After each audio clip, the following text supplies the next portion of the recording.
Shalom saudara-saudari yang terkasih dalam Tuhan Yesus Kristus. Selamat pagi. Selamat bergabung kembali di dalam Sekar, program Saat Teduh kita bersama. Mari sebelum kita merenungkan firman Tuhan, kita bersatu dalam doa terlebih dahulu. Bapa kami yang ada di surga, kami mengucap syukur kalau pagi hari ini kami masih boleh bangun dan menghirup nafas kehidupan sekali lagi. Kami percaya setiap hari kami hidup itu karena anugerah-Mu. Dan pada pagi hari ini ketika kami bangun dan mau memulai hari kami membutuhkan makanan rohani bagi diri kami. Tuhan tolong sediakan bagi kami. Dalam nama Tuhan Yesus Kristus kami berdoa. Amin. Bapak Ibu sekalian, tema Sekar pada pagi hari ini sekali lagi berjudulkan Sehati Sepikir dengan Kristus. Dan firman Tuhannya kembali terambil daripada kitab Filipi, pasal yang kedua ayat yang kelima. Berbunyi demikian, hendaklah kamu dalam hidupmu bersama, menaruh pikiran dan perasaan yang terdapat juga dalam Kristus Yesus. Pada perenungan Sekar yang sebelumnya, kita memfokuskan kepada perkataan menaruh pikiran dan perasaan yang terdapat juga di dalam Kristus. Pada hari ini kita memfokuskan perenungan kita pada perkataan hendaklah kamu dalam hidupmu bersama. Pada perenungan yang lalu kita sama-sama merenungkan apa yang harus kita teladani daripada Tuhan Yesus. Kita meneladani apa yang Dia pikirkan dan yang Dia rasakan. Dan itu adalah kasih dan kepercayaan. Kasih kepada Tuhan dan juga kasih kepada sesama, secara khusus saudara-saudara seiman. Dan juga kita percaya kepada Tuhan dan juga percaya kepada sesama kita. Kita juga pada perenungan yang lalu juga membahas bahwa kita sebagai manusia sangat terbatas di dalam mengasihi dan percaya. Karena kita manusia berdosa. Oleh karena itu kita sangat membutuhkan kuasa Tuhan, pekerjaan Tuhan yang menjadi dasar dan mengawali tindakan kita untuk mengasihi dan percaya. Dan itu kita peroleh daripada pekerjaan Allah Roh Kudus dalam hati kita dan juga firman Tuhan yang mengarahkan kita untuk sadar kita perlu bergerak ke arah sana. Nah, pada perenungan pagi hari ini kita memfokuskan kepada hendaklah kamu dalam hidupmu bersama.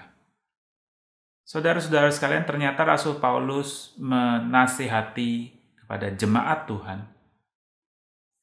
Kita harus menaruh pikiran dan perasaan yang terdapat dalam Yesus Kristus itu di dalam konteks kehidupan bersama. Bukan di dalam kehidupan personal atau pribadi saja. Individu. Why? Sebab saudara-saudari sekalian, mengasihi itu adalah tindakan yang relasional. Kita tidak mungkin mengasihi dan percaya tanpa objek di mana kita menunjukkan kasih kita dan menunjukkan rasa percaya kita. Lagi pula saudara-saudari sekalian, Yesus Kristus menunjukkan kasih dan percayanya di dalam lingkup ketritunggalan daripada Tuhan Allah itu sendiri. Dia melakukannya bukan hanya untuk dirinya sendiri, tetapi diarahkan kepada Allah Bapa dan juga Allah Roh Kudus. Oleh karena itu, saudara-saudari sekalian, Rasul Paulus memberitahu kepada kita, kamu harus meneladani Yesus Kristus. Taruh di dalam dirimu apa yang Kristus pikirkan dan juga Kristus rasakan, yaitu percaya dan juga mengasihi. Di dalam kehidupan kita bersama, hiduplah di dalam cara hidup yang seperti demikian. Mengasihi dan percaya. Itu bisa kita lakukan bukan saja di dalam gereja, tetapi juga di dalam keluarga kita, dan juga mungkin di tempat pekerjaan kita. Saudara-saudari sekalian, di dalam kitab Filipi ini kenapa Rasul Paulus menasehati demikian?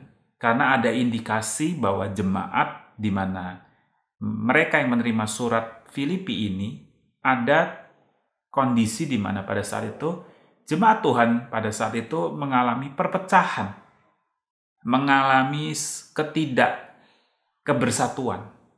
Satu dengan yang lainnya memang mungkin bersatu, tetapi ada sebagian di antara mereka yang sulit untuk mengasihi dan sulit untuk percaya kepada pihak yang lain.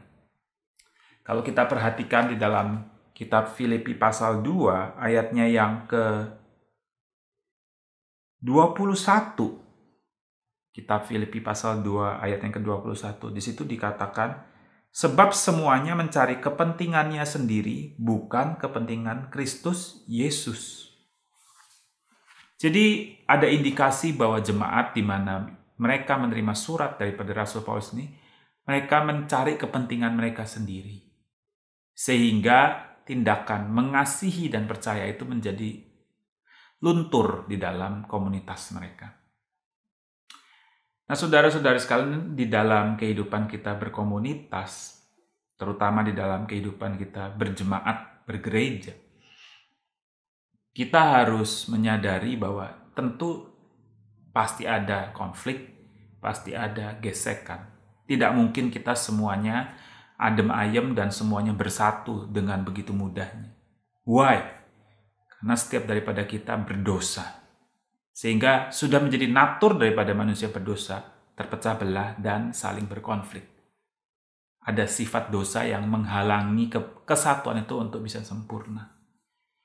Tetapi saudara-saudari sekalian, kita jangan sampai terjebak di dalam kondisi kita harus lakukan segala sesuatu cara agar kita bisa rukun dan damai bersama. Ada satu hal yang harus kita perhatikan.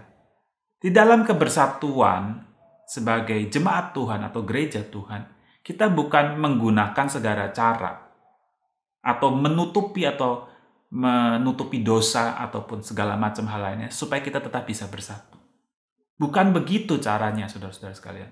Di dalam kehidupan kita bersama, untuk bisa bersatu secara utuh sebagai jemaat Tuhan atau gereja Tuhan, sebagai keluarga Kristen, kita harus mengejar kepentingan Kristus. Kita harus mengejar apa yang dipikirkan dan yang dirasakan oleh Kristus.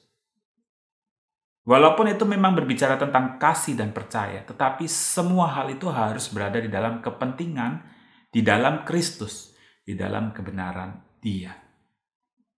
Jadi saudara-saudari sekalian, di dalam kitab Filipi pasal kedua ayat kelima, kita dipanggil untuk sehati sepikir dengan Kristus.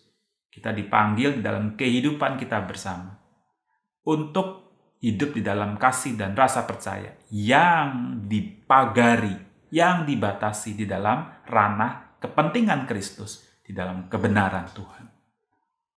Di dalam hal inilah saudara-saudara sekalian, kita bisa hidup bersama dengan rukun dan akur dan bersatu. Karena Kristuslah yang menjadi pusat ataupun fokus hidup kita bersama. Mari, saudara-saudari sekalian, kita sebagai jemaat Tuhan, sebagai keluarga Tuhan, kita hidup sehati sepikir bersama-sama di dalam Kristus.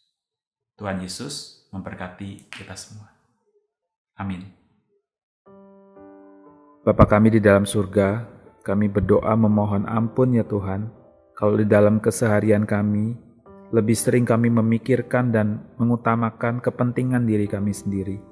Padahal firman-Mu mengingatkan kami bahwa kami harus hidup menaruh pikiran dan perasaan yang ada di dalam-Mu di dalam diri kami. Tuhan, ajar kami untuk bisa lebih mengasihi dan mempercayai orang-orang di sekitar kami, juga mengasihi dan mempercayai Engkau. Tuhan, tolong dengar doa kami.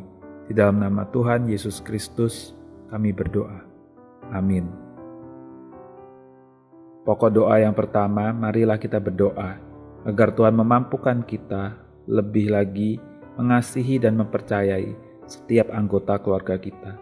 Biar kiranya di dalam keluarga kita terjadi damai sejahtera dan hidup rukun bersama.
Pokok doa syafaat yang kedua, marilah kita berdoa agar Tuhan membantu gereja kita supaya di dalam kehidupan berjemaat di gereja ini terjadi kerukunan, saling mengasihi dan saling mempercayai satu dengan yang lainnya.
Pokok doa yang ketiga, marilah kita berdoa agar Tuhan memberikan kepada kita, anak-anak Tuhan, sebuah hati yang bisa terus percaya dan mengasihi pemerintah kita.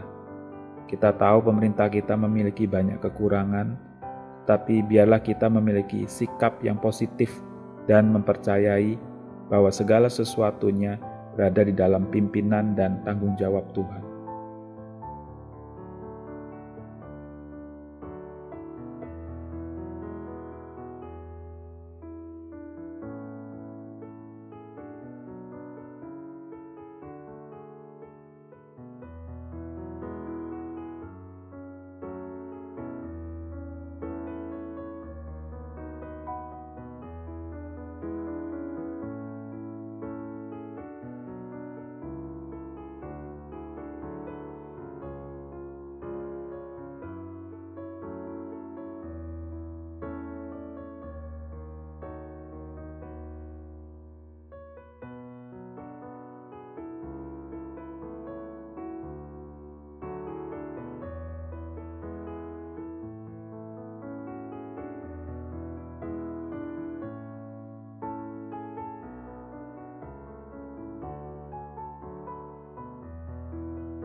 Terima kasih ya Tuhan karena Engkau mengizinkan kami boleh berdoa dan mendengarkan setiap permohonan kami.